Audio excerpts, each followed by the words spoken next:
So hi everyone, welcome to Adda 24/7 school. आप सभी लोग आज 24/7 के स्कूल पर बहुत बहुत वेलकम है। एंड माय डियर स्टूडेंट्स, जैसे कि मैंने आप लोगों से प्रॉमिस किया था कि मैं आप लोगों को पूरा का पूरा कंप्लीट सिलेबस आपका कवर करवाऊंगी आपके एग्जाम से पहले। सो हम लोग इतनी अच्छी प्रेपरेशन कर चुके होंगे आपके एग्जाम के टाइम तक आने पर कि आपको अपने एग्जाम में बिल्कुल भी डर नहीं लगेगा और कॉन्फिडेंस के साथ आप अपना पूरा का पूरा पेपर देकर के आओगे, यानी कि you will get 40 out of 40 in your examination, right.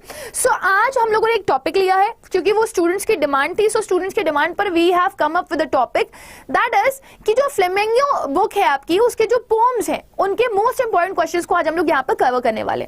So basically आज मैं आप लोगों को यहाँ पर जो क्वेश्चन आंसर्स करवाऊंगी उसके कीवर्ड्स भी मैं आप लोगों को बता दूंगी ताकि आपके एग्जाम में अगर उससे रिलेटेड कोई क्वेश्चन आए तो आप कहीं पे भी कोई भी पॉइंट स्किप ना करो।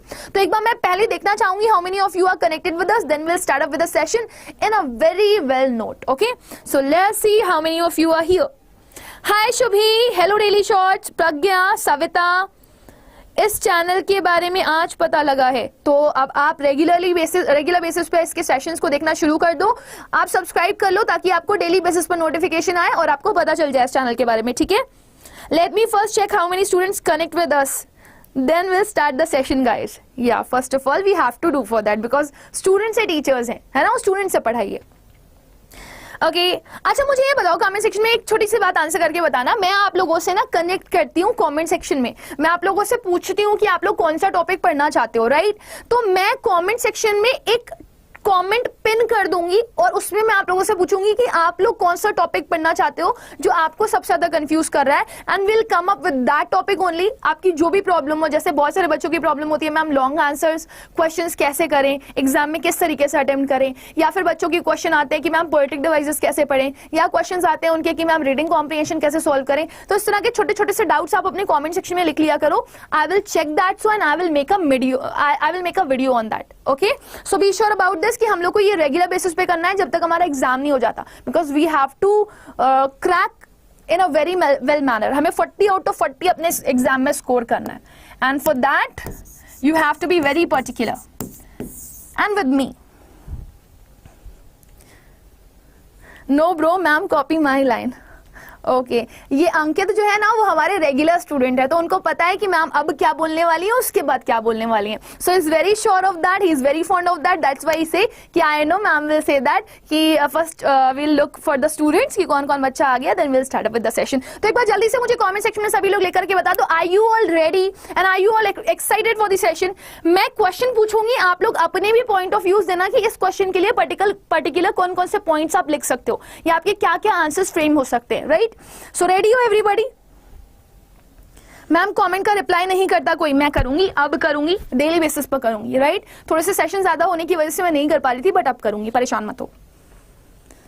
10th में कितना स्कोर किया था ब्रो, कैसे करें आप बताइए, मैं बताऊंगी। रेगुलर बेसिस पे आप सेशंस में मेरे साथ जुड़िए, it will help you. Okay, yes ma'am. तो चलो फर्स्ट क्वेश्चन देखते हैं without doing any kind of delay. सबसे पहला क्वेश्चन, क्वेश्चन नंबर 1। ये क्वेश्चन आपकी एक पोम से है जिसका नाम है अ thing of beauty, and I hope कि अब तक आप लोगों को अ थिंग ऑफ ब्यूटी के जो पोएट हैं वो तो रट गए होंगे। बता सकते हो मुझे अ थिंग ऑफ ब्यूटी के पोएट कौन है, who is the poet of this pome, जल्दी से एवरीबॉडी। मैम न्यू सेशन कब से स्टार्ट होगा बेटा, जैसे ही इंग्लिश का एग्जाम खत्म होता है 13th मई को, उसके जस्ट बाद नेक्स्ट डे से ही आपका सेशन 2022 और 2023 स्टार्ट हो जाएगा। Okay, so don't not worry for that, I am here. Ma'am मैं भी रेगुलर हूँ। शुभी, आप कल भी नेम लिया था मेरा, हाँ मुझे पता है, लेकिन जैसे अभी मैंने अंकित की बात करी तो वो मेरे को लगता है बहुत टाइम से आ रहा है। I think it's been since starting. Okay, John Keats, very good. So the name of the poet is John Keats. अब इससे रिलेटेड आपको एक क्वेश्चन दिया गया है which is the most important question, and believe me ये जो question answers है ना आपके, ये प्रीवियस ईयर्स क्वेश्चन पेपर में बार बार पूछे गए क्वेश्चन है, राइट। तो क्वेश्चन क्या कह रहा है, how is a thing of beauty is Joy for ever. आपने जब अपनी पोएम का टाइटल पढ़ा होगा, उन्होंने लिखा था थिंग ऑफ ब्यूटी, राइट।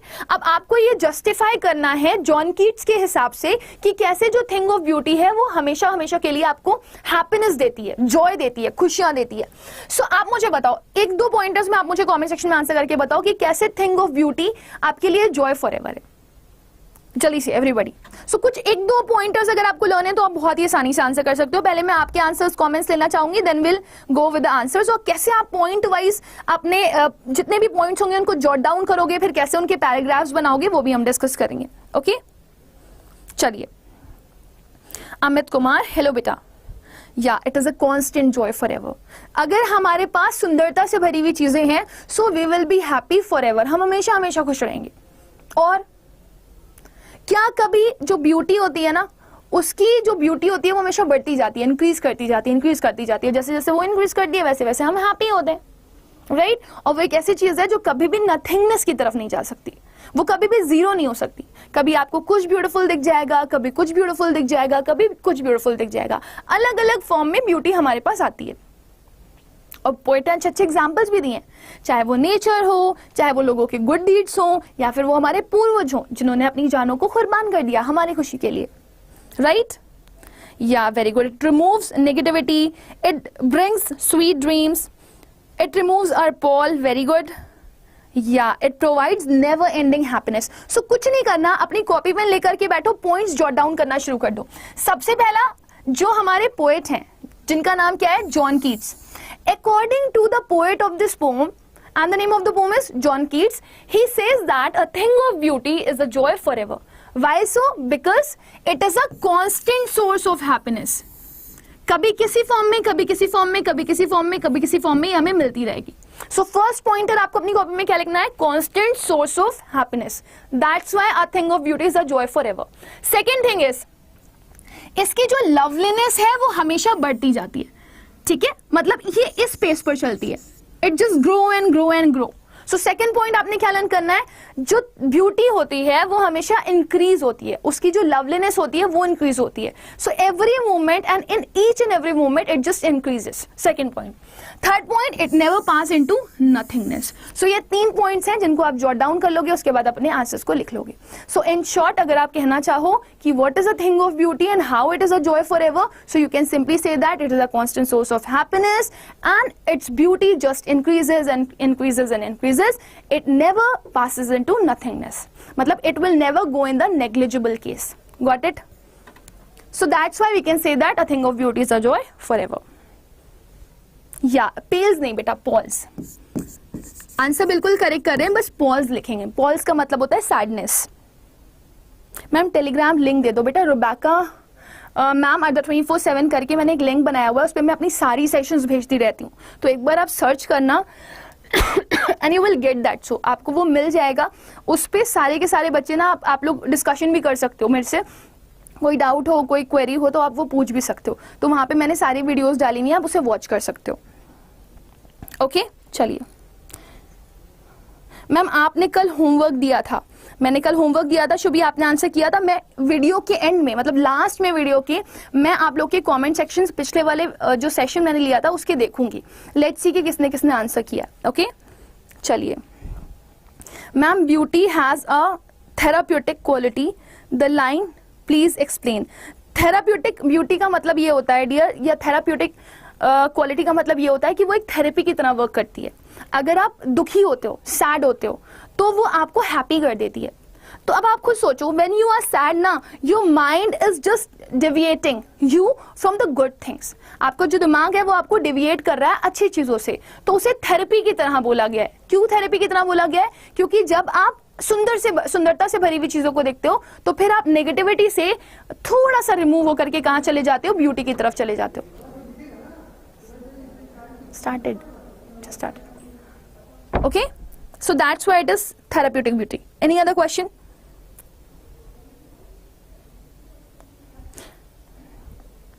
@247 के नाम से आप चेक करेंगे बेटा, आपको मिल जाएगा।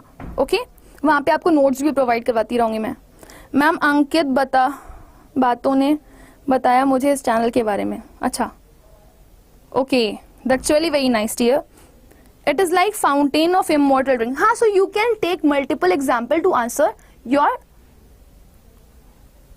question. ठीक है, तो आप लोग कुछ नहीं करना, आपको ये जितने भी हाईलाइटेड पॉइंट्स हैं येलो कलर के लिखे हुए हैं, आप उन सबको अपने पॉइंटर्स के वाइज में नोट कर लो और फिर उनको सब एक पैराग्राफ में लिख देना, आपका आंसर कंप्लीट हो जाएगा। सो ये वाला क्वेश्चन का आंसर क्लियर हो गया सभी लोगों को। अब देखो, ये कभी भी नथिंगनेस की तरफ नहीं जाती, तो इसी वजह से इसको क्या बोला जाता है कि इसे कोई डी वैल्यू नहीं कर सकता, क्योंकि ब्यूटीफुल थिंग्स हमें बहुत ज्यादा हैप्पीनेस देती हैं, इसी वजह से ये वैल्यूएबल होती हैं, मतलब प्रेशियस, जिनकी आप कद्र करते हो, जिनको आप वैल्यू देते हो, ठीक है। सो इसको आप अपने वर्ड्स में भी कनेक्ट करना चाहो या चेंज करना चाहो तो आप कर सकते हो बहुत ही simply. I hope this is quite clear to everyone. Ma'am Hindi exam है 3 दिन में, उसके लिए कुछ करो प्लीज। बेटा हिंदी के सर ने देखो क्लासेस लेना शुरू कर दिए हैं, आपके जो लेख वाला पार्ट है, राइटिंग सेक्शन है, उसको करवाना शुरू कर दिया है। बहुत सारे बच्चों ने देख लिया, आपने नहीं देखा तो उसे देखना शुरू कर दो। बाकी सर रेगुलर बेसिस पे आपके लिए मैराथन लाएंगे लास्ट 2 डेज, तो उन्हें जरूर वॉच करना। ओके चलिए, इट नेवर फेडेड ऑल्सो। अगले क्वेश्चन की तरफ बढ़े। सो अगला question that is given to us is question number 2। बहुत ही प्यारा क्वेश्चन है, बहुत प्यार से पढ़ेंगे इसको हम लोग, और आप लोग तब तक सेशन को ज्यादा से ज्यादा लोगों में शेयर कर दें ताकि हर एक बच्चा हमारे साथ यहाँ पर कनेक्ट हो, वो हर एक बच्चा इस सेशन की प्रिपरेशन कर सके। देखो जितने भी मैंने टॉप वर्ड्स है ना उनको हाईलाइट कर दिया है। सिर्फ इतने अगर आप नोट कर लोगे ना बेटा, ये हाईलाइटेड पॉइंट्स, आप अपना आंसर बहुत ही इजीली फ्रेम कर सकते हो। जैसे बच्चे पूछते हैं ना कि मैम हम क्या करें अपने आंसर्स में कि हमारा जो आंसर है ना वो बहुत ही अच्छा लगे, बहुत ही प्यारा लगे, तो आपको यही काम करना है। मेन वर्ड्स आपको अपने दिमाग में रखने हैं। क्वेश्चन 2 कह रहा है what are the things that cause miseries, sorrows and sufferings to a man. अब ये क्वेश्चन मैं आप लोगों से पूछना चाहूंगी, ऐसी कौन कौन सी चीजें हैं जो इंसान की जिंदगी में परेशानियां, दुख और सफरिंग्स लाती हैं। तो आप बताओ मुझे क्या क्या चीजें हो सकती हैं जो इंसान की जिंदगी में दुख लाती है अकॉर्डिंग टू द पोम। ऐसा नहीं है आपको अपने हिसाब से आंसर करना है, राइट। तो आपको यहाँ पर पोएट ने बहुत सारी चीजें बताई हैं ह्यूमन की क्वालिटी के बारे में। सो वो ह्यूमन की जो क्वालिटी है ना, उसी की वजह से क्या होता है, इंसान सफर करता है, परेशानियों में पड़ता है और दुखी हो जाता है। सो वो कौन कौन सी चीजें बताना मुझे कमेंट सेक्शन में। Suffering and pain caused through evil ways, या जब हम लोग गलत रास्ते अपनाते हैं, we go for the evil ways, तब हमारी जिंदगी में दुख आता है। और jealous from others happiness, very good. Inhuman activities. So ये छोटे छोटे से पॉइंटर्स अगर आपके दिमाग में हैं तो आप बहुत ही आसानी से आंसर कर सकते हो। सो बेसिकली इंसान की मिजरीज, सॉरोज और सफरिंग का कॉज कौन है। अगर आपसे रूट कॉज पूछा जाए इसका, सो you can simply write this कि एक आदमी अपनी परेशानी का खुद ही रीजन है। A man is the root cause of his own sufferings, ठीक है, first point. Second is we suffer from malaise and distress. हम बुरी चीजों की वजह से सफर करते हैं, हम डिस्ट्रेस की वजह से सफर करते हैं। डिस्ट्रेस का मतलब क्या है, डिसअपॉइंटमेंट, राइट। जैसे मेरे पास 10 कपड़े हैं पहनने के लिए, but I am not satisfied कि मेरे पास तो कुछ है ही नहीं, आई फील लाइक, तो वो हमें डिस्ट्रेस करता है, हमें सैड करता है, ठीक है। और इसकी वजह क्या है, we lack human qualities that makes us inhuman. तो हमारे अंदर किसकी कमी है, हमारे अंदर ह्यूमन क्वालिटीज की कमी है जो हमें इनह्यूमन बनाती है। हम लोगों से जेलिस करते हैं, राइट, हम लोगों को हेट करते हैं, हम लोगों के बारे में बुरा सोचते हैं, एविल थॉट्स रखते हैं, और उसके लिए हम एविल वेज अपनाते हैं। सो ये सारे नेगेटिव पॉइंट्स हैं और यही हमें क्या बनाते हैं, इनह्यूमन, राइट। सो आप सेकेंड पॉइंट क्या लिखोगे, वी लैक ह्यूमन क्वालिटीज, हमारे अंदर ह्यूमन क्वालिटीज की कमी है और जो हमें क्या बना देती है, inhuman. So this is also the cause of miseries, sorrows and suffering. Clear. आगे, आवर लाइफ बिकम ग्लूमी, हमारी लाइफ सैड क्यों हो जाती है, because we use unhealthy and evil ways. हम लोग हमेशा सैड रहते हैं, हमने बुरा किया, हमने किसी के साथ क्या किया, बुरा किया। अब उसको पता चल गया उस पर्सन को कि हमने उसके साथ गलत किया है, तो वो आकर के हमको सुना करके चला गया। अब उसने हमको सुनाया तो हम डिप्रेशन में चले गए कि why he said to me, उसने मुझे क्यों कहा, ओ मुझे उसके साथ ऐसा नहीं करना चाहिए था। फिर हम खुद ही दुखी रहने लगे, हम सैड होने लगे। So what is the reason, we are choosing unhealthy and evil ways, that's why this is also the problem which is causing miseries, sorrows and suffering to our lives. Rest अगर आप लिखना चाहो तो आप क्या लिख सकते हैं, all such things bring miseries, sorrows and suffering. ये जो लास्ट वाली लाइन है जिसको मैंने व्हाइट कलर से लिखा है, ये आप स्टार्टिंग में भी लिख सकते हो और ये आप एंड में भी लिख सकते हो। स्टार्टिंग में कैसे लिखोगे, the things which brings miseries, sorrows and sufferings are man's himself is the root cause of that particular thing, और his unhealthy and evil ways is the particular thing, or the qualities which he has, which he just shed in the past time, जो उसको अब inhuman बना चुकी हैं. That is the problem. जितने भी yellow colour के वर्ड्स हैं ना, ये आपके पॉइंटर्स हैं, हाइलाइटर्स हैं, इनको आप अपनी कॉपी में नोट कर लें. बताइए मैम, टर्म 2 में आपसे अच्छे मार्क्स लाने हैं ब्रो. अच्छा, किससे अच्छे मार्क्स लाने? हेलो मैडम, हिंदी कोर की क्लास कब से है बताते. बेटा हिंदी की क्लासेस चल रही हैं रेगुलर बेसिस पे, और आपका जब पेपर होगा उसके 2 दिन पहले आपकी सिर्फ मैराथन्स होंगी, तो it would help you. Okay, always happy like Mr Lamb. हाँ मिस्टर लैम हमें इंस्पिरेशन देते हैं. Sorry for late ma'am, no issues Vasu. ये क्लियर हो गया बेटा. मिजरीज का मतलब होता है परेशानियां, कठिन परिस्थितियां आपकी जिंदगी में जो आती हैं, हार्डशिप्स, परेशानियां, हार्डशिप्स. इसको नोट डाउन कर लीजिए अपनी कॉपी में. सिर्फ इतना अगर आप लिख करके आ जाएंगे ना बेटा अपनी कॉपी में एग्जाम में, so I am giving you guarantee आपको यहाँ पर फुल मार्क्स मिलेंगे. ये जो क्वेश्चन है आपका, ये 2 मार्क्स में पूछा जा सकता है in literature for short answers question. Ma'am sir से कह दीजिए पेपर करवा देंगे, आप परेशान मत हो. ठीक है, सैम्पल पेपर भी वो करवा देंगे आपको, और आपका पूरा लिटरेचर रिवीजन आपको करवा देंगे, प्लस पूरा राइटिंग सेक्शन भी आपका रिवीजन करवा देंगे. ओके. हाँ, सब सॉल्टा मैंने प्लान किया है कि अभी मैं पोम के क्वेश्चंस करवा रही हूँ, फिर इसके बाद मैं आप लोगों को किसके क्वेश्चंस करवा दूंगी, जो आपके चैप्टर्स हैं फ्लेमिंगो के, उनके क्वेश्चंस करवा दूंगी, और उसके बाद फिर मैं आप लोगों को जो विस्टास बुक के चैप्टर्स हैं उनका सबका रिवीजन करवा दूंगी, क्वेश्चन एंड आंसर्स का. सो सारे इंपॉर्टेंट क्वेश्चन मैं करवा दूंगी. आप एक भी ऐसा क्वेश्चन एग्जाम में नहीं होगा आपका जो आप छोड़ करके आओ, बिलीव मी. ठीक है, चलो ma'am, you are really thing of beauty. Thank you. इतना क्लियर हो गया यहाँ तक? ये नोट डाउन कर लिया आप लोगों ने? इसको नोट डाउन कर लिया आप सभी लोगों ने? मुझे कमेंट सेक्शन में आंसर करके बता दिए. विच चैप्टर इज दिस? बेटा ये थिंग ऑफ ब्यूटी के क्वेश्चन आंसर्स हैं, इंपॉर्टेंट दोनों हैं. पोम के, थिंग ऑफ ब्यूटी के भी हैं, और आन जेनिफर टाइकर के भी हैं. चलिए आगे बढ़े अगले क्वेश्चन की तरफ. थर्ड क्वेश्चन, क्वेश्चन नंबर 3 देखेंगे. Name the beauties of nature that are constant source of joy and happiness to a man.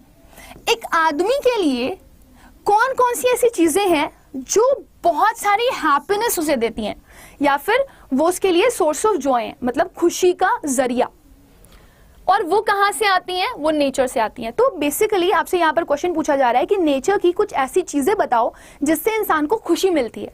जब इंसान उस चीज की तरफ देखता है तो वो हैप्पी हो जाता है. So what are that? Sorry, what are those? बताइए. इसका पहले मैं आपसे चाहूंगी बताओ हमारे नेचर में क्या क्या चीजें हैं. मैम आपका नाम रोशन करेंगे, 40 मार्क्स लाएंगे, एंड आई बिलीव दैट, और डेफिनेटली लाओगे आप. बस जितने सेशंस में ले रही हूं ना 2 हफ्ते, लगातार इनसे कनेक्टेड रहो, और सबको, अपने फ्रेंड्स वगैरह को सबको शेयर कर दो ये सेशन. हर एक बच्चा कनेक्ट रहेगा. हम कंटिन्यूअसली कमेंट सेक्शन के थ्रू कनेक्टेड रहेंगे ताकि हम अपना एग्जाम फोड़ करके आए बेस्ट ऑफ बेस्ट. आप आकर के जब मैं आप लोगों का एनालिसिस करवा रही हूं तो आप बोलोगे नहीं मैम मेरे 40 आउट ऑफ 40 आ जाएंगे, ऐसा वाला. Very good. Sun, moon, beautiful streams, very good. River, mountain, sun, great. Ponds. So basically हम इसको, अब देखो ये जब इस तरह के क्वेश्चंस आपके एग्जाम्स में आए ना कि आप कुछ ब्यूटीज ऑफ नेचर बताओ जो इंसान के लिए कांस्टेंट जॉय है, ठीक है, तो आप इस तरीके से कोटेशन टाइप की या स्टार्टिंग में कोई लाइन लिख सकते हो जो रेफरेंस लाइन होती है, ताकि एग्जामिनर पहली लाइन से ही आपके आंसर से बंध जाए. अब देखो मैंने यहाँ पे क्या लिख दिया, nature is a store of house of beauty. मतलब क्या इसका, जो हमारा नेचर है उसमें ना इतनी सुंदरता है कि उसका पूरा घर बना हुआ है. तो it is a house of beauty. एक घर है जिसमें सिर्फ आपको ब्यूटीफुल चीजें मिलेंगी. The beauties of nature are endless. तो ये पॉइंट आपको ऐड करना जरूरी है कि जो नेचर में ब्यूटीज मिलती हैं वो एंडलेस है. मतलब जितना बता दो आप, फिंगर टिप्स पे जितना काउंट करवा दो कम है. They are endless. तो पहला पॉइंट क्या हो गया, दे आर एंडलेस. और एग्जाम्पल में क्या है, sun, moon, old and young trees, then beautiful daffodil flowers, green surrounding are some of such beautiful things. अब एक चीज, ये वाला ना क्वेश्चन आप करते टाइम एग्जाम में एक चीज का ध्यान रखिएगा. पूछिए क्या, किस चीज का ध्यान रखना है आपको? आपके जो भी नेचर के रेफरेंसेस होंगे वो आपकी पोम में आ रहे होने चाहिए. ठीक है. अब देखो मैंने यहां पर जितने भी रेफरेंसेस लिए हैं चाहे मैंने सन लिया, चाहे मैंने मून लिया, चाहे मैंने ओल्ड एंड यंग ट्रीज लिया, या फिर मैंने ब्यूटीफुल डैफोडिल फ्लावर्स लिए, या फिर ग्रीन सराउंडिंग लिया, या फिर मस्क रोजेस लिया, ये सब कुछ आपके कहाँ आ रहा है? पोम में आ रहा है। जब आप पोम को पढ़ोगे तो आपको ये सारे वर्ड्स मिल जाएंगे। तो इससे क्या इंप्रेशन अच्छा पड़ेगा?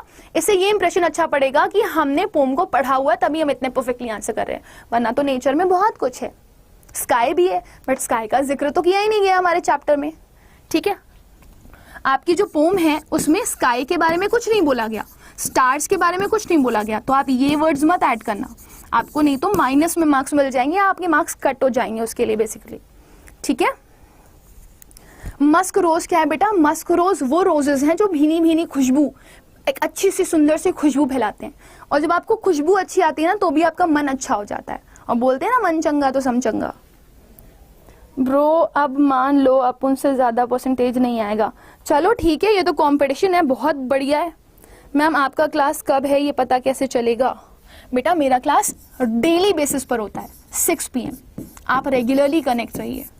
ठीक है, डेली होगा, डेली।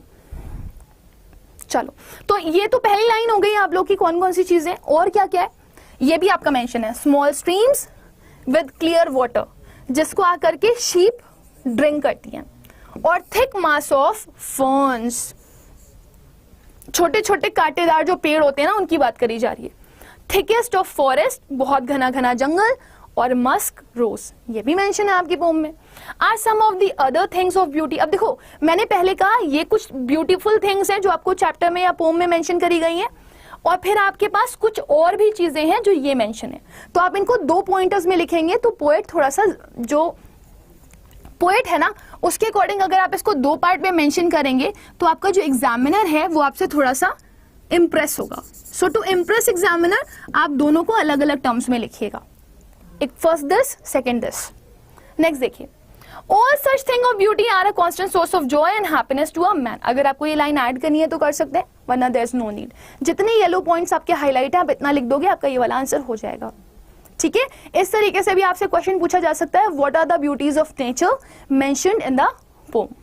तो आप एक और अगर चाहो तो ये भी क्वेश्चन लिख सकते हो, this can also come in your examination.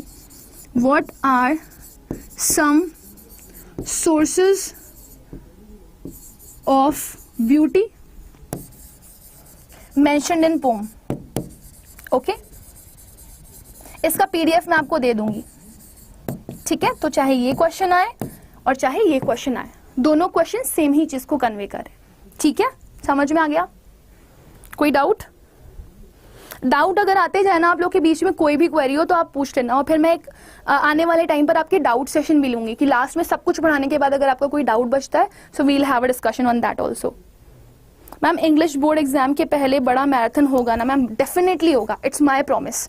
बस आपको क्या करना है, कनेक्टेड रहना है। ठीक है, नहीं आपको इसको एग्जाम में हाईलाइट नहीं करना है। एक्चुअली ना सीबीएसई की तरफ से एक गाइडलाइन आई है कि बच्चों को सिर्फ और सिर्फ अपने एग्जाम में ब्लू पेन ही यूज करना है, ब्लू डॉट पेन, वो भी वो जो बॉल पेन नहीं आता है आपका, वो वाला पेन यूज करना है।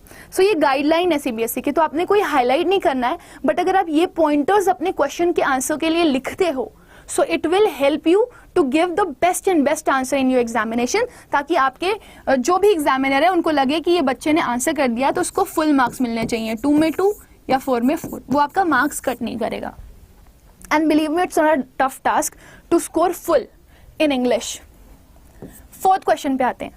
ठीक है, 3rd क्वेश्चन में कोई ऐसी चीज नहीं है जिसको आपको क्लैरिटी ना मिली हो। क्लियर कर दिया मैंने सब कुछ। सब लोग जल्दी से लाइक कर दो चैनल को, लाइक कर दें और शेयर कर दें। अगर सब्सक्राइब नहीं किया तो सब्सक्राइब भी कर लें, ताकि आपके पास नोटिफिकेशन आता रहे। बच्चा नोटिफिकेशन नहीं आएगा तो आपको कैसे पता चलेगा एक चैनल है जिसपे इतने अच्छे से पढ़ाया जा रहा है आपको, जो आपको बेस्ट प्रिपरेशन दिलवाने वाला है। चलिए अगले क्वेश्चन की तरफ बढ़े। Great. Why and how is grandeur associated with the mighty dead? Now grandeur is what? Grandeur is a kind of something which is very big and very great. एक महानता को बोलते हो आप, ठीक है, ग्रैंड थिंग होना, ये वर्ड आपका ग्रैंड से आया। इन टर्म्स ऑफ हैप्पीनेस, इस क्वेश्चन को बहुत प्यार से समझिएगा बेटा, क्योंकि मैं इस क्वेश्चन का आंसर आप लोगों से पूछूंगी, फिर मैं आपको बताऊंगी इस आंसर को करना कैसे।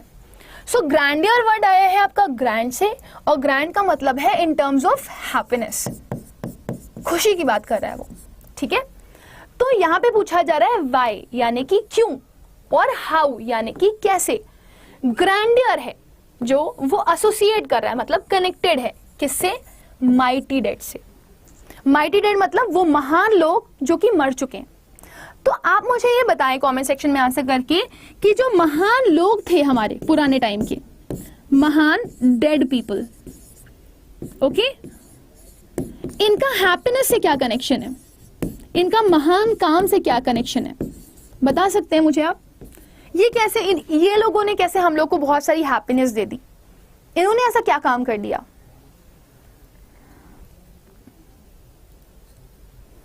बताएं जल्दी से। सभी आंसर करेंगे। आई वांट जितने बच्चे कमेंट सेक्शन में लिख रहे हो ना, या जितने बच्चे वीडियो को वॉच कर रहे हो, सभी लोग मुझे आंसर करके बताना, ठीक है। ग्रैंडियर का मैम रियल मतलब क्या है? इसका मतलब है समथिंग विच इज वेरी शानदार, स्प्लेंडर बोल सकते हो, बहुत ही इंप्रेसिव जो हो, बहुत बड़ा काम कर दिया किसी ने, ठीक है, इट इज कॉल्ड ग्रैंडियर। जैसे बोलते हैं ना ग्रैंड पार्टी थी, लिख लो उसको अपनी कॉपी में। ग्रैंडियर वर्ड का मतलब something which is marvellous, Splendor.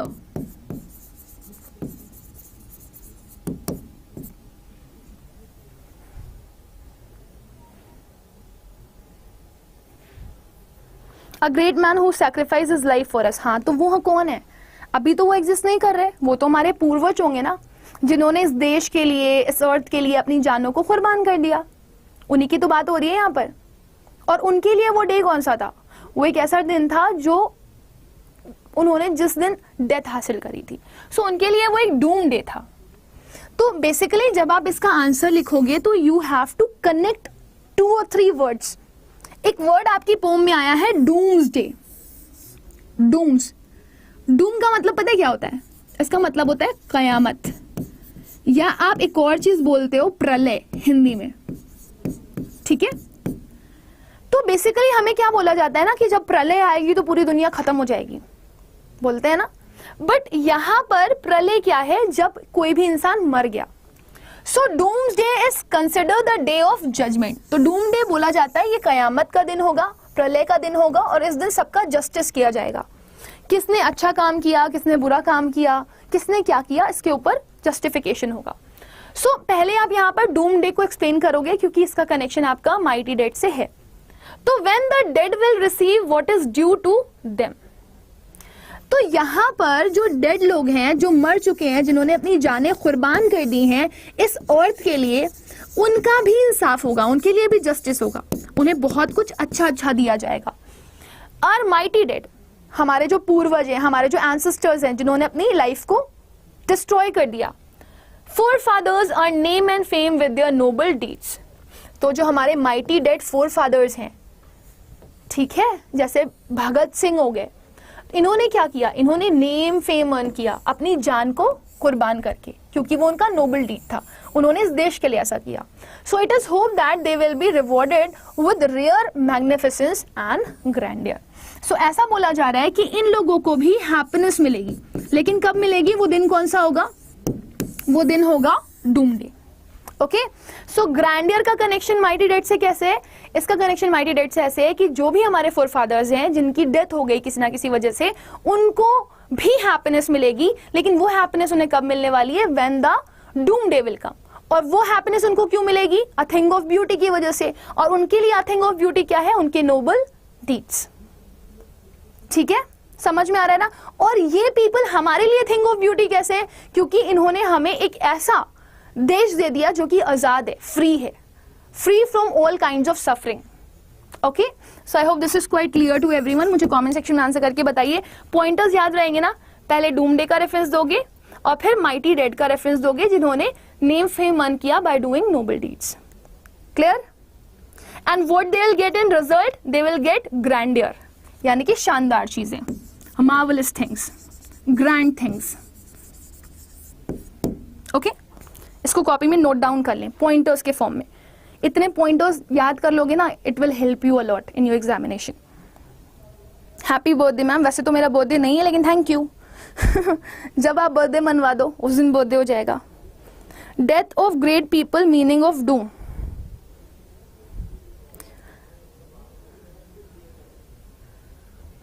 Sorry Kittu, what do you want to say? Ma'am थोड़ी ना बनाया पेपर जो मैम को पता होगा। सीबीएसई बोर्ड एग्जाम में इन्हीं में से क्वेश्चन आएंगे क्या? बेटा अब मैं ये नहीं कह रही हूँ कि आपको एग्जैक्ट यही छपा हुआ क्वेश्चन मिल जाएगा, बट हाँ जो क्वेश्चंस मैं करवा रही हूँ ना आपको, घुमा फिरा करके लैंग्वेज जरूर चेंज कर देगा, बट होंगे यही क्वेश्चंस। तो ये मोस्ट इंपॉर्टेंट क्वेश्चंस है। अगर आप इनका रिविजन कर रहे हो तो आपको जो अपने एग्जाम में क्वेश्चंस मिलेंगे वो इन्हीं में से मिलेंगे। क्वेश्चन को थोड़ा सा उलट फेर कर सकते हैं, जैसे कि आपसे पूछ लिया जाएगा, यहाँ पर क्वेश्चन पूछ लिया जाएगा, what do you mean by the grandeur, grandeurs of doom, ऐसे करके आपसे कनेक्शन पूछ लिया जाएगा। So you need to give the answer of that question. ठीक है, टर्म आया आपकी पोम में। मैम ब्लू पेन से लिखो और पेंसिल से लाइन खींचना होता है। मैम ब्लू पेन से लिखो, हाँ ठीक है। पेंसिल का यूज कर सकते हो फॉर फिगरिंग, फिगर्स बनाने के लिए और पिक्चर्स बनाने के लिए, या फिर आप साइड में जो लाइंस खींचनी होती हैं उनको भी यूज कर सकते हो पेंसिल के लिए। पेंसिल से आप वो बना सकते हो। मैम टोटल कितना क्वेश्चन है? मैम बेटा टोटल 10 क्वेश्चन है। हाँ बेटा डूम का वही मतलब है, डूम का वही मतलब है। ठीक है, और आई होप कि आप लोगों को अभी क्लियर होगा ये वाला क्वेश्चन। ठीक है, एक ऐसा दिन जब सबका सर्वनाश हो जाएगा, दैट इज कॉल्ड डूम। ये क्लियर हो गया? लिख लिया इसको आपने अपनी कॉपी में। मैं आप लोग को एक चीज बोल रही हूँ बेटा, इसको कॉपी पेन लेकर के बैठो, लिख लो। ऑल्दो मैं इसके नोट्स आप लोग को दे दूंगी, लेकिन आप जब लिखोगे और दोबारा से रिवीजन करोगे मेरे नोट्स का तो इट वुड हेल्प यू। अगले क्वेश्चन की तरफ बढ़े। मैम प्लीज आप हिंदी वाले सर को बोलिए ना इलेक्टिव करवाने के लिए। I will ask. Invitation reply कैसे लिखेंगे? मैम ये मैंने करवाया हुआ है, लेकिन अभी रिविजन करवाऊंगी फिर से। इंग्लिश में कोई पिक्चर नहीं बनेगी, मैं फिजिक्स और बायो की बात कर रही हूँ बच्चा। क्या आप भी अभी बच्चे हो छोटू से, अभी बड़े नहीं हुए। हाँ मार्कर का कलर चेंज कर लो। कौन सा ले लूं? कौन सा ले लूं? ब्लू ले लूं? ब्लू तो चलता ही नहीं है। ग्रीन ले लूं? ग्रीन बताना कौन सा ले लूं। अच्छा ये वाला क्वेश्चन क्लियर हो गया कि नहीं? अभी आगे वाला जब मैं करवाऊंगी ना आगे वाला क्वेश्चन तो बताना ब्लू सही चल रहा है उस पर या ग्रीन सही चल रहा है या नहीं। ग्रैंडियर का मतलब होता है बेटा स्प्लेंडर, शानदार। अभी मैंने लिखवाया तो था स्प्लेंडर, शानदार हिंदी में।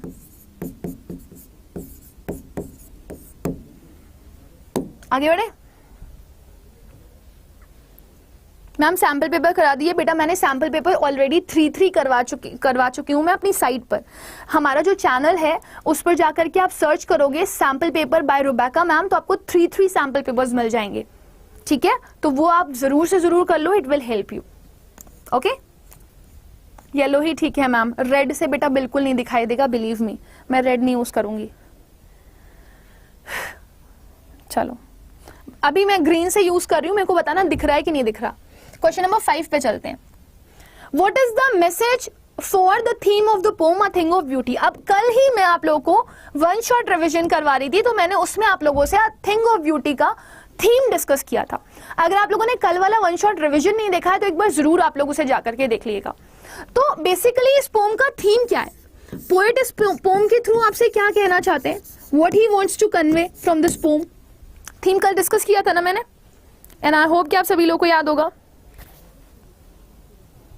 नहीं शुभी मत करना, ये काम मत करना, पेंसिल का यूज मत करना मेन पॉइंट हाईलाइट करने के लिए। आप ब्लू को ही ब्लू से हाईलाइट कर देना, ब्लू के नीचे ब्लू से ही लाइन खींच देना, वो हाईलाइट हो जाएगा। ओके बच्चा,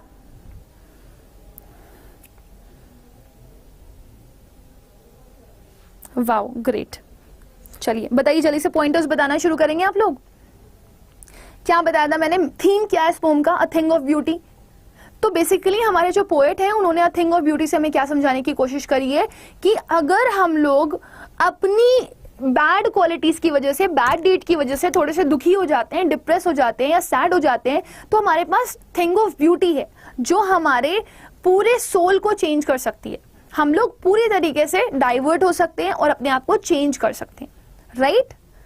सो basically what the writer is saying और what the poet is saying, the very first line, यानी कि जो पोम की उन्होंने पहली लाइन यूज करी ना, थिंग ऑफ ब्यूटी, वो ये जस्टिफाई कर रही है कि ये सब कुछ है, this is everything a thing of beauty. So ये मैसेज जो है ना बेटा, जो जॉन कीट्स ने दिया है, who is the great romantic poet, wants to convey that he was a worshipper of beauty। अब देखो, अब यहाँ पे मैं आप लोग को एक बहुत इंपॉर्टेंट पॉइंट बताने वाली हूँ, उसको ध्यान से सुनना। अब ये जो क्वेश्चन देख रहे हो ना बच्चा, अगर ये आपके एग्जाम में आएगा तो ये आपके लॉन्ग आंसर्स क्वेश्चन में आएगा। ऑल्दो मैं आप लोग को लॉन्ग आंसर्स क्वेश्चन कैसे करने मैं आपको ये बताऊंगी, लेकिन अभी आप इसको ध्यान से देखिएगा, ठीक है, ध्यान से, कि कैसे आप लॉन्ग आंसर्स क्वेश्चन को अटेम्प्ट करोगे। सो ये लिखा हुआ है, what is the message for the theme of the pome a thing of beauty. तो आपको पहली जो लाइन दी गई है क्वेश्चन की, उसको जस्टिफाई करना होता है इन लॉन्ग आंसर्स क्वेश्चन।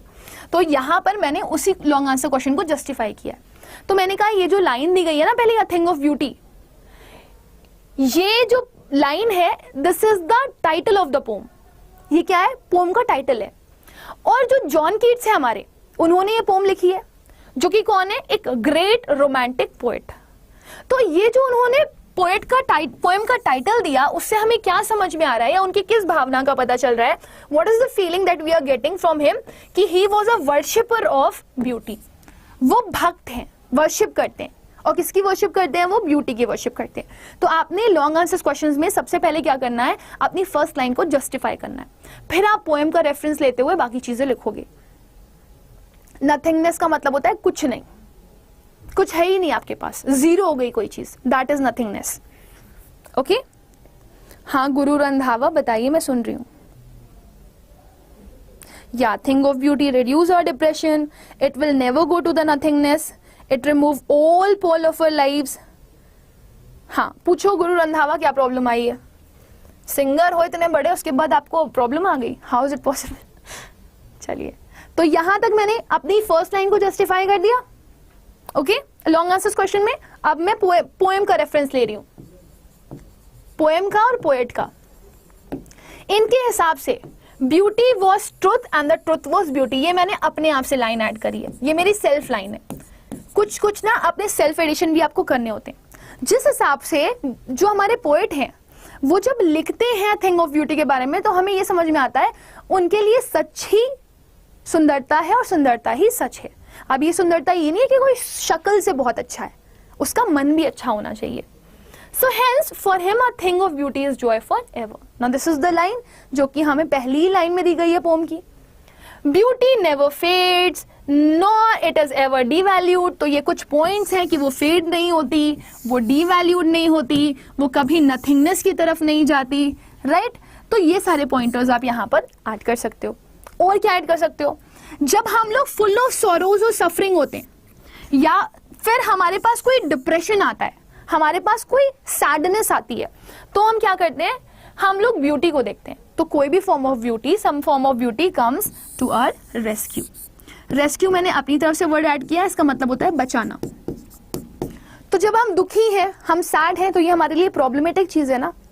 और जब हम प्रॉब्लम में होंगे तो हम लोग भागने की कोशिश करेंगे, तो वहां से बच निकलने का जरिया हमारे पास क्या होती है? Source of beauties. Okay, now it remove the pall of sadness, sorrows and give us joy and pleasure। So आप देखो, कुछ ऐसे वर्ड्स हैं जो आपकी पूरी पोम में बार बार रिपीट हुए हैं, या नंबर ऑफ टाइम्स अगर आप उनको अपने आंसर्स में यूज करते हो तो your answer will be perfect. ये सारे वर्ड्स आपके रिपीटेटिव वर्ड्स हैं जो हम लोग नंबर ऑफ टाइम पढ़ चुके हैं, ठीक है? इन शॉर्ट आप लास्ट में कह सकते हो कि ब्यूटी हमारे लिए एक ब्लेसिंग है, एक बून है। बताइए, क्लियर हो गया? जितने भी हाईलाइटेड पॉइंट्स है ना बेटा येलो कलर में, इनको सबको आप लिख लो।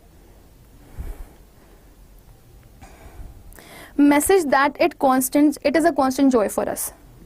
मैम ब्लैक पेन यूज कर सकते हैं हेडलाइन में? नहीं बेटा, सीबीएसई की गाइडलाइन है, साफ साफ मना किया है कि आप ब्लैक पेन, ब्लू पेन और रेड पेन में से सिर्फ ब्लू पेन यूज कर सकते हो, वो भी ब्लू बॉल पेन, ठीक है? चलो, यहां तक क्लियर हो गया? यहां तक कोई डाउट तो नहीं?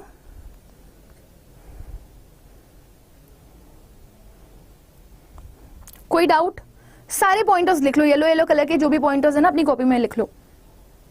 पॉल ऑफ सैडनेस क्या है बेटा? पॉल का मतलब होता है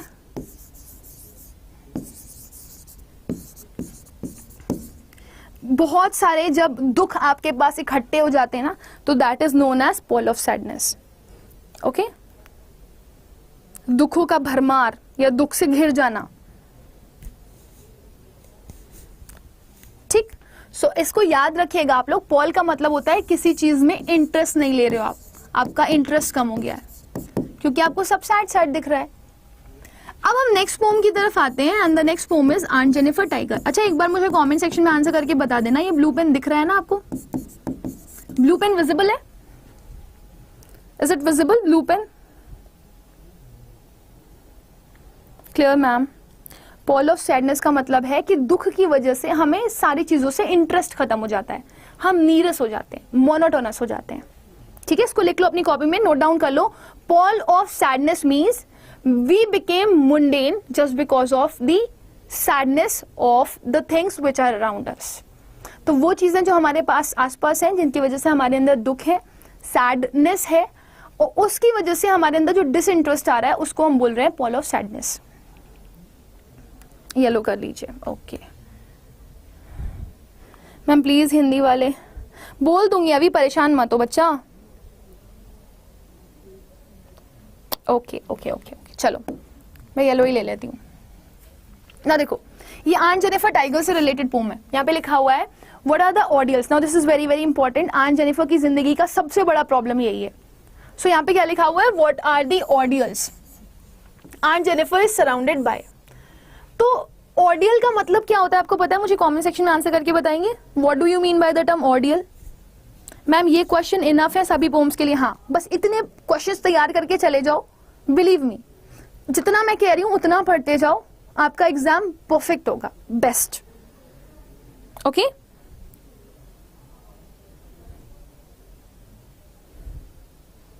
चलिए.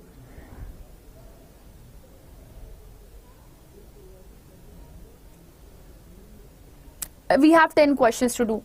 सो यहाँ पे लिखा हुआ है what are the ordeals Aunt Jennifer is surrounded by. Aunt Jennifer के पास कौन कौन से ऑडियल्स हैं and why is it significant. Significant का मतलब होता है important. That the poet uses the word ringed.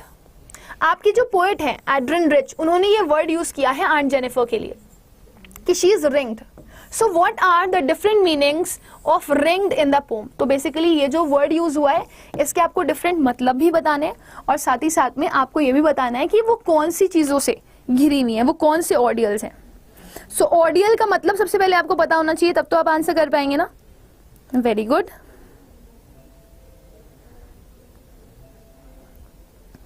Experiences, painful experiences, unseen पे से जाएगा. हाँ, very good. So you can simply say that painful experiences can be said as ordeals. ठीक है, तो सबसे पहले तो आपको इसका आंसर देना पड़ेगा कि उनकी जिंदगी के जो पेनफुल एक्सपीरियंस हैं वो कौन से हैं. कि उन्हें अपने हस्बैंड की सुनना पड़ रही है, उनकी अपनी कोई आइडेंटिटी ही नहीं है. ऑन जेनिफर की अपनी कोई आइडेंटिटी दिखाई है पोम में. और फिर रिंग्ड वर्ड का मतलब बताना है. अब ये रिंग्ड उनकी वो मैरिज वाली रिंग है ना. ओके, तो आप कैसे लिखोगे इसको? The poem address the experience of marriage in the midst of constructions. So basically यहां पर ये जो वर्ड यूज किया गया है ऑडियल्स, ये वर्ड यूज किया गया है ऑन जेनिफर के लिए. और ये जो ऑन जेनिफर है शी इज मैरिड. तो जब एक लड़की की शादी हो जाती है, जो हमारी एड्रिन रिच है वो क्या कहती है, जब एक लड़की की शादी हो जाती थी तो वो बहुत सारे पेनफुल एक्सपीरियंसेस से गुजरती थी आफ्टर मैरिज, दुखों से. तो क्या है वो पूरी तरीके से दुखों के बीच में घिरी हुई है. Right? So that's why I'm writing the poem addressed the experiences of marriage in the midst of constructions. And what is the meaning of the word ringed? The word ringed is significant, it is important because it suggests that it is the vicious grip of her unhappy married life. ठीक है, तो ये जो ring है उनकी उंगली में, finger में, राइट. सो ये रिंग किस चीज का रेफरेंस दे रही है कि वो एक ऐसे बंधन में बन चुकी हैं. वो एक ऐसे बंधन में बन चुकी हैं, एक ऐसा बंधन जो कि बिल्कुल अच्छा नहीं है, जो बहुत बुरा है और जिसमें बस वो फंसती चली जा रही हैं. सो this is a vicious grip बोला है उन्होंने. और ये क्या शो करता है, उनकी अनहैप्पी मैरिड लाइफ को, जो कि उनको अभी भी टाइटली होल्ड करके रखा हुआ है, राइट। और दूसरा रिंग का मतलब क्या है, first is the conventional use, जिसमें वो बता रहे हैं it is a symbol of secret bond of marriage, और दूसरा फिगरेटिव यूज उन्होंने किया है, जिसका मतलब है एनसर्कल्ड और सराउंडेड, ठीक। सो बेसिकली जो हमारे पोएट हैं उन्होंने दोनों ही चीजें यहाँ पर एक्सप्लेन कर दी हैं। एक लड़की शादी करती है तो उसको रिंग पहनाई जाती है, लेकिन उस रिंग के बंधन में वो बंध जाती है, क्योंकि वो एक पेनफुल एक्सपीरियंस झेल रही होती है आफ्टर मैरिज, उसका खुद कुछ भी नहीं होता, ठीक है। बताइए, इतना क्लियर हो गया? हाँ, मैरिटल रिस्पॉन्सिबिलिटीज बोल सकते हो, dominated life of her husband. Maths पढ़ा दो मैम। मैं कैसे मैथ्स पढ़ाऊं आपको dear? Ring shows responsibility, very good. So ये सेक्रेड बॉन्ड है मैरिज का एंड इट शोज रिस्पॉन्सिबिलिटी, ठीक है। और दूसरी तरफ ये थोड़ी फिगरेटिव लैंग्वेज में भी यूज करी गई है। इसका मतलब क्या है? इसका मतलब है शी इज एनसर्कल्ड और surrounded by the vicious grip of marriage life, ठीक है। इसको लिख लो। क्लियर हो गया ये वाला question? Okay ma'am, English core के पीडीएफ नहीं मिल रहे हैं टेलीग्राम पे, बताइए। बेटा अगर आपने अडल्ट 24/7 की ऐप डाउनलोड नहीं करी है ना, तो फिर आपको इशू होगा इसमें। सो इसलिए अडल्ट 24/7 की ऐप जरूर डाउनलोड कर लो। Palpable ma'am, great.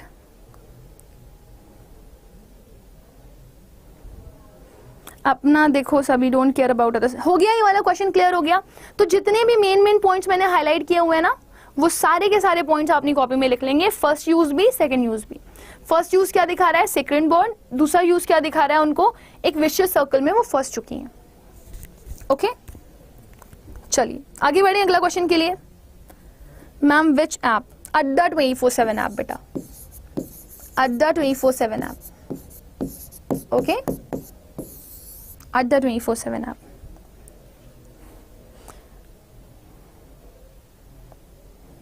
ओके अभी मैम, आंट जेनिफर को रिंग को देख करके बहुत गुस्सा और आता होगा और वो दुखी होती होंगी, बट वो इतनी बेचारी हैं कि वो कुछ नहीं कर सकती, बिकॉज उनको शादी के बंधन में बांध दिया गया है।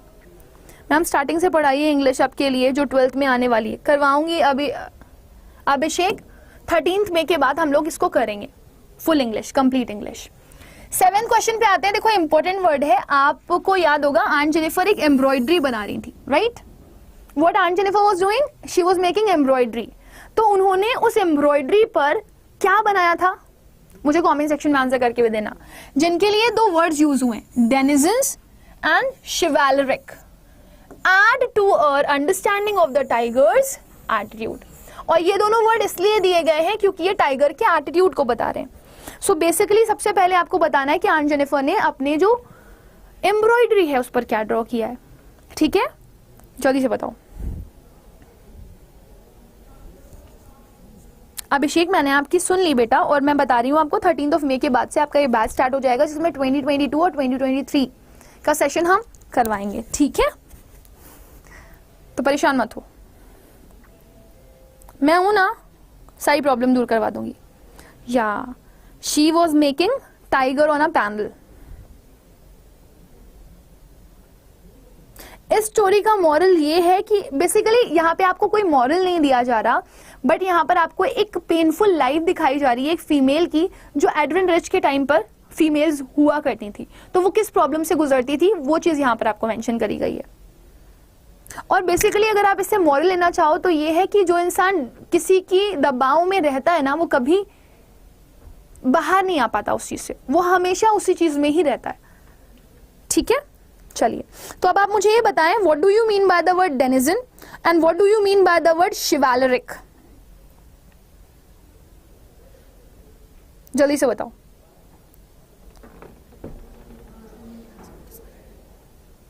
दोनों का मतलब पता होना चाहिए आपको, डेनिजन्स का मतलब भी और शिवैलरिक का मतलब भी।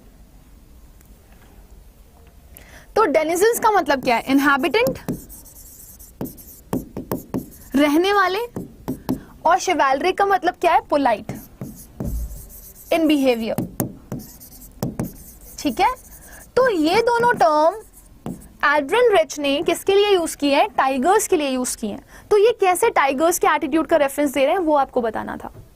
अब देखो मैंने सारे हाईलाइटेड किए हुए पॉइंट्स, ठीक है।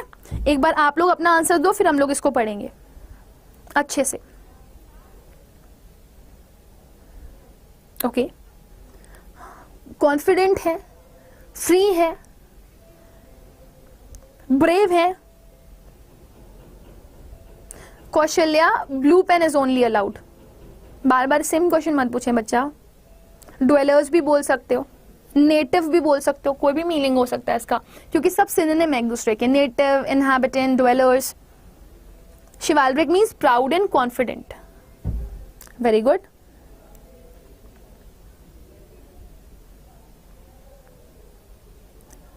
Chivalric means proud and confident but still polite. Okay? चलो, वेरी गुड। सो अभी आप इसको कैसे लिखोगे आंसर के फॉर्म में? देखो, like all beast of prey, the tigers are the denizens of the forest. जो जानवर होते हैं ना, बड़े बड़े जानवर, जो बहुत ही खतरनाक जानवर होते हैं, जो इंसानों को मार करके खा जाते हैं, जो शिकार करते हैं, उन्हीं में से टाइगर्स भी एक है। लेकिन ये टाइगर्स कहाँ पे रहते हैं? ये फॉरेस्ट में रहते हैं। तो आपके लिए यहाँ पर बहुत ही क्लियर टर्म लिखा हुआ है कि टाइगर्स का एटीट्यूड यहाँ पर कैसे मेंशन किया गया, with the help of denizens. यहाँ पे उनको बताने की कोशिश करी गई है कि they are the inhabitant of forest and they know how to do their prey. उन्हें पता है कि उन्हें अपना शिकार कैसे करना है, right? They live far away from human settlements and they are called chivalric. There is a reason. This indicates the majestic and honorable position that they occupy in the world of animals. So इनको यहाँ पर basically इस तरीके से mention किया गया है कि ये जो टाइगर्स हैं, ठीक है, वो सबसे पावरफुल बीस्ट हैं जंगल का। ठीक, that's why they are so confident and they are so different. So the use of the words denizen and chivalric adds to the understanding of the tiger's attitude. So दोनों के ही आप meaning को convey कर दोगे कि basically क्या meaning है और ये टाइगर से कैसे कनेक्टिविटी दिखा रहा है. So you can simply answer this question. Okay? चलो, इतना क्लियर हो गया सभी लोगों? मुझे कमेंट सेक्शन में आंसर करके बता दें.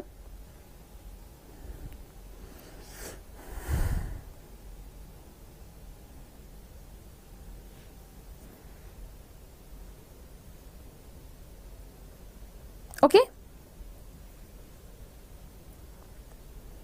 टाइगर ब्रेव होते हैं, स्ट्रॉन्ग होते हैं. शिवैलरिक means the one who is very very strong and very very confident. जैसे योद्धा होते हैं ना, आप उनको बोलते हो कि वो बहुत स्ट्रॉन्ग और बहुत कॉन्फिडेंट होते हैं, वैसे ही आपके कौन होते हैं? टाइगर्स भी बहुत स्ट्रॉन्ग और बहुत confident.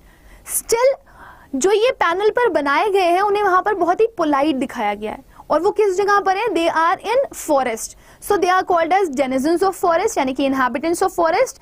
And with their polite behaviour they are here in the forest. That's why they are said as chivalric. And we can say that जैसे जंगल में सबसे ज्यादा जो पावरफुल होता है वो कौन होता है? वो टाइगर होता है. So here they are also very very powerful. Okay, आपका नाम क्या है? मेरा नाम क्या है? My name is Rebecca. चलो, समझ में आ गया इतना? Beast of prey. Beast of prey मतलब जो बड़े बड़े जानवर होते हैं वो शिकार करते हैं. टाइगर, लायन, ये बड़े बड़े जानवर में आता है ना जो शिकार करता है. ठीक है, सो बीस्ट ऑफ प्रे उसे ही बोलते हैं जो बड़े बड़े जानवर शिकारी होते हैं, जो शिकार करते हैं, जो सबसे स्ट्रांग होते हैं, सबसे पावरफुल होते हैं. ओके, चलो 8th क्वेश्चन की तरफ बढ़ते हैं. 8th क्वेश्चन क्या लिखा हुआ है? Do you sympathise with aunt Jennifer? What is the attitude of the speaker towards Aunt Jennifer? अब देखो, आंट जेनिफर की जो सिचुएशन है वो बहुत ही खराब है, क्योंकि उनके हस्बैंड बहुत ही डोमिनेंट है उनके ऊपर और she is very much fearful. वो बहुत डरी हुई रहती हैं इस चीज को लेकर के कि कहीं उनके हस्बैंड ना आ जाए और उन्हें कुछ सुना ना दे. राइट? तो क्या आप आंट जेनिफर से सिंपैथी रखते हो? क्या आप उनके लिए पिटी फील करते हो? आपको उनकी फीलिंग का एहसास है? और क्या जो स्पीकर है यानी कि जो पोएट है वो आंट जेनिफर से सिंपैथाइज्ड है? यस और नो? आपको दोनों का आंसर करना है पहले यस और नो में, और उसके बाद आपको ये बताना है हाउ, कैसे। ओके चलिए बताइए जल्दी से। आप लोग सिंपैथाइज हो? अभी तक जो आप लोगों ने स्टोरी पढ़ी आन जेनिफर टाइगर, उससे आप सिंपैथाइज हो, यस और नो?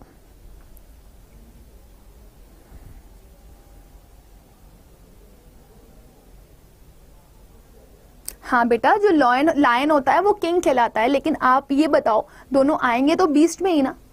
रूली तो वही लोग होते हैं ना, क्योंकि सबसे ज्यादा पावरफुल होते हैं। टाइगर अपनी जगह पे पावरफुल है और लायन अपनी जगह पे पावरफुल है। ओके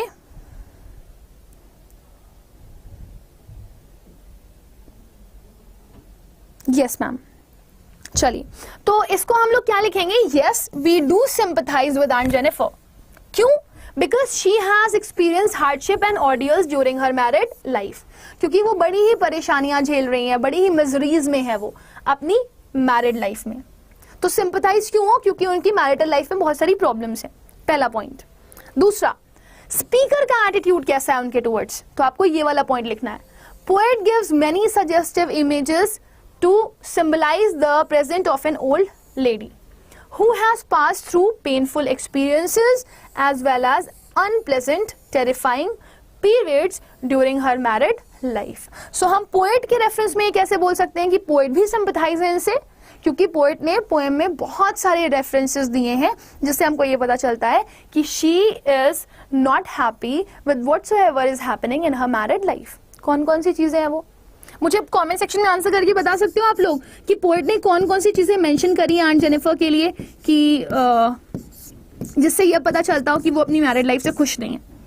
बताओ, कोई भी ऐसी 3 चीजें बताओ।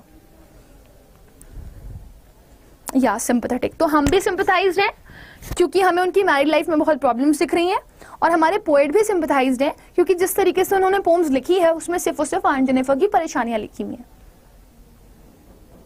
ऑर्डियल्स का मतलब है पेनफुल एक्सपीरियंस, लिख लो उसको कॉपी में, पेनफुल एक्सपीरियंस,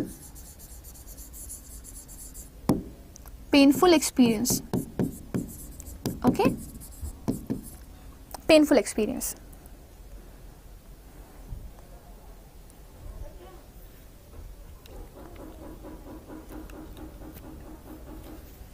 आपको याद होगा जब आंट जेनिफर एम्ब्रॉयडरी बना रही थी तो उनकी फिंगर्स ट्रेम्बल कर रही थी, याद आया? तो ये एक प्रॉब्लम है। दूसरा, वो जो एम्ब्रॉयडरी बना रही हैं वैसी वो बिल्कुल भी नहीं है, she is opposite of that.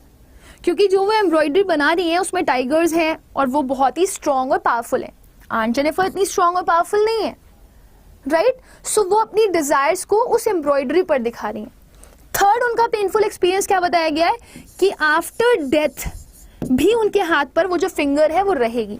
सो ये सारे पेनफुल एक्सपीरियंसेस उनके यहाँ पर पोम में हमें मेंशन किए गए हैं, जिससे हम ये साफ साफ कह सकते हैं कि हमारे जो पोएट हैं एडविन रिच, वो भी बहुत ज्यादा सिंपैथाइज्ड हैं आंट जेनिफर्स टाइगर के पोम में। ठीक है?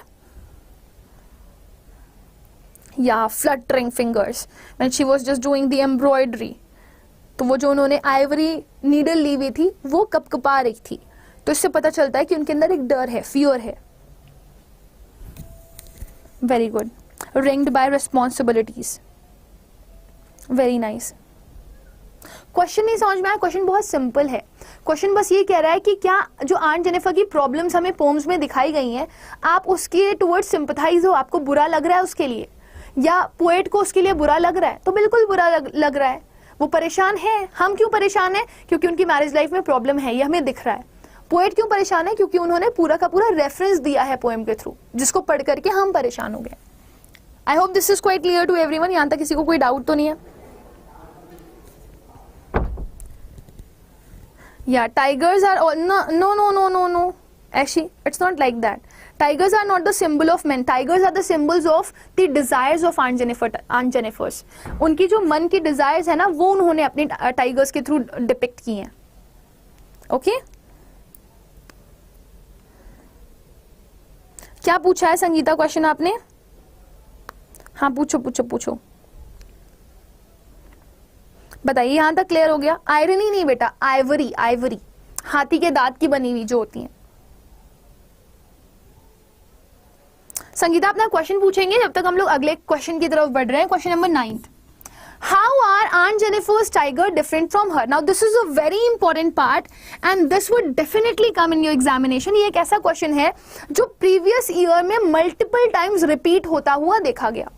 तो आपसे पूछा जा रहा है आंट जेनिफर अपने उन टाइगर्स से कैसे डिफरेंट है. How can you say that aunt Jennifer's tigers उनसे बहुत डिफरेंट है. तो बताओ, आंट जेनिफर के टाइगर तो बहुत स्ट्रांग है ना, लेकिन आंट जेनिफर स्ट्रांग नहीं है. आंट जेनिफर के टाइगर फियरलेस हैं, लेकिन आंट जेनिफर फियरफुल हैं. सो ये डिफरेंस है. ओके,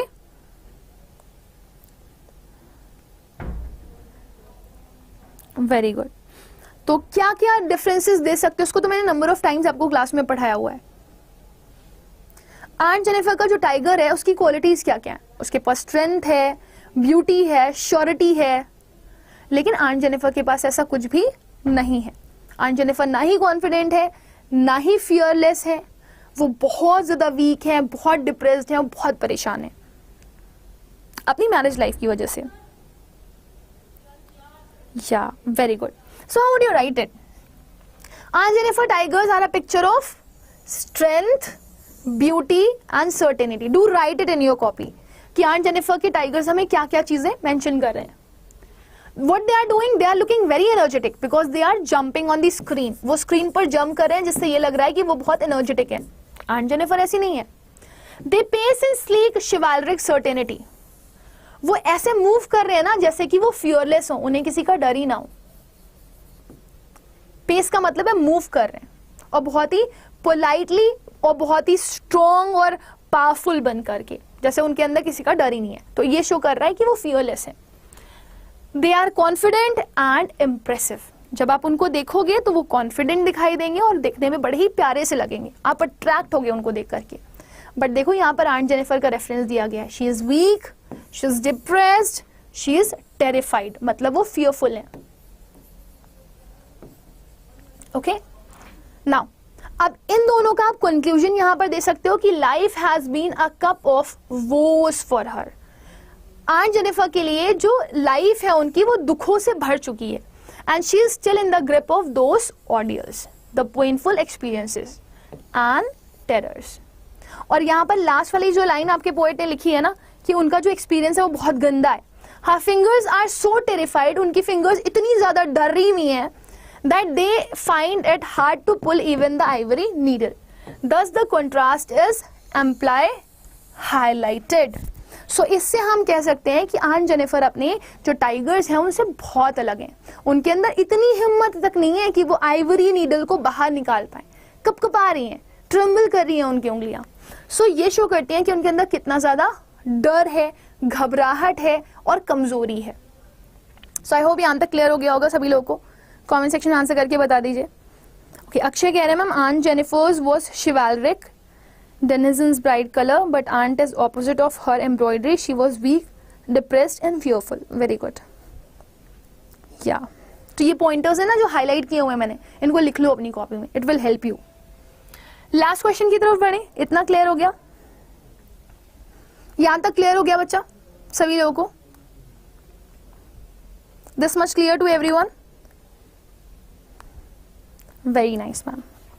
पोएटिक डिवाइसेस भी मैं एक वीडियो में छोटी सी मैं पोएटिक डिवाइसेस करवा दूंगी.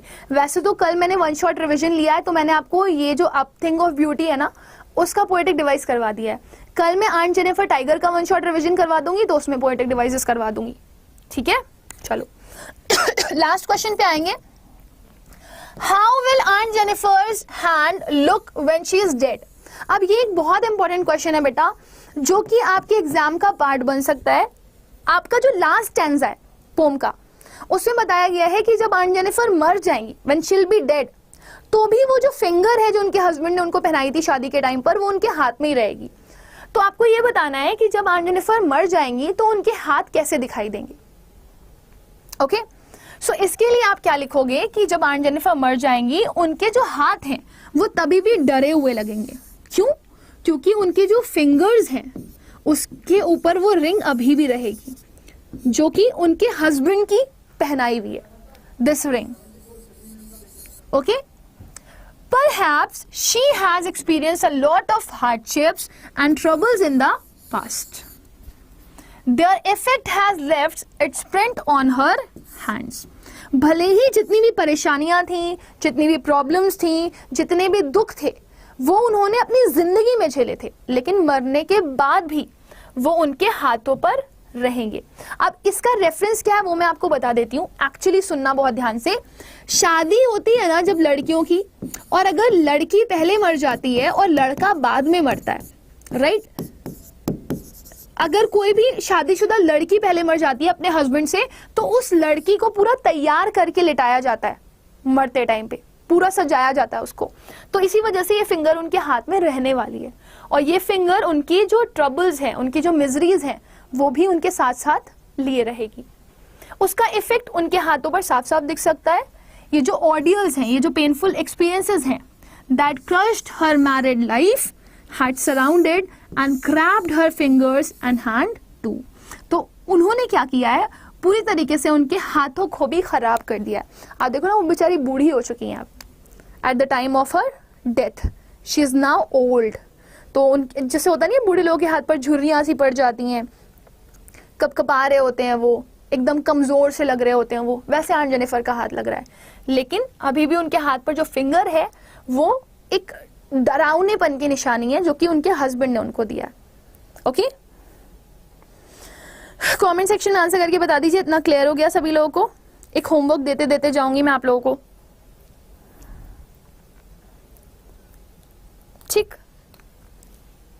यहां तक कोई डाउट और कोई क्वेश्चन, कोई क्वेरी हो तो आपका आप पूछ लीजिएगा।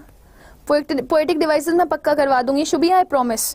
कल मैंने आई थिंक ऑफ ब्यूटी की करवा दी है, कल मैं आप लोग का आंट जेनिफर का सेशन लूंगी, उसमें मैं करवा दूंगी, because of uncle's wedding ring. Yes, और ये इसी वजह से उनकी जो उंगलियां हैं ना, वो बहुत क्रैम्प से दिखने लगी हैं, वीक से दिखने लगी हैं। बूढ़े लोग के हाथ कैसे हो जाते हैं, एकदम खाल खाल बचती है ना खाली हड्डियों के ऊपर, ठीक है, मसल मांस तो बचता नहीं है। Hand writing is a plus, but CBSE की कोई गाइडलाइन में ऐसा कुछ भी नहीं है कि आपको हैंड राइटिंग के ज्यादा मार्क्स मिलेंगे, ठीक है। चलो, सो